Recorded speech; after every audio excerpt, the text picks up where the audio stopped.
আসসালামু আলাইকুম সবাইকে। আশা করি সবাই ভালো আছেন। TGN24 এর পক্ষ থেকে আজকের নতুন ভিডিওতে সবাইকে স্বাগতম। নতুন করে সৌদির নাগরিকত্ব পাচ্ছেন কোন কোন দেশ? চলুন জেনে নেওয়া যাক। মধ্যপ্রাচ্যের সমৃদ্ধ ও বৃহৎ আয়তনের দেশ সৌদি আরব। অনেকেই আগ্রহ প্রকাশ করেন দেশটির নাগরিকত্ব নেওয়ার। কেউ বসবাসের জন্য, কেউ আবার ব্যবসা বাণিজ্যের জন্য। পবিত্র কাবার গিলাফের ক্যালিগ্রাফার বাংলাদেশের মুক্তার আলীমকে 2021 সালে নাগরিকত্ব দিয়েছিল সৌদি সরকার। এরপর বাংলাদেশ থেকে আর কেউ এ নাগরিকত্ব পায়নি। দেশটির প্রধানমন্ত্রী যুবরাজ মোহাম্মদ বিন সালমানের ক্ষমতা গ্রহণের সময় থেকে নানা পরিবর্তন আসছে অভ্যন্তরীণ নিয়ম নীতিতে।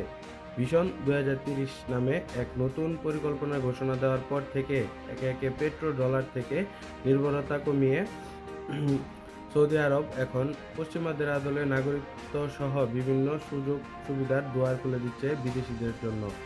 বৃহস্পতিবার দেশটির বেশ কয়েকজন বিজ্ঞানী, চিকিৎসক, গবেষক, উদ্যোক্তা সহ বিভিন্ন পেশার ব্যক্তিদের নাগরিকত্ব দেওয়া হয়েছে।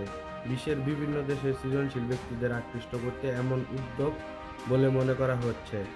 সৌদির রাজকীয় আদেশের অংশ হিসেবে নাগরিকত্ব প্রদানের বিভিন্ন ডিক্রি জারি করা হয়। তবে এখন পর্যন্ত ঠিক কতজনকে এই নাগরিকত্ব দেওয়া হয়েছে তার সংখ্যা প্রকাশ করা হয়নি।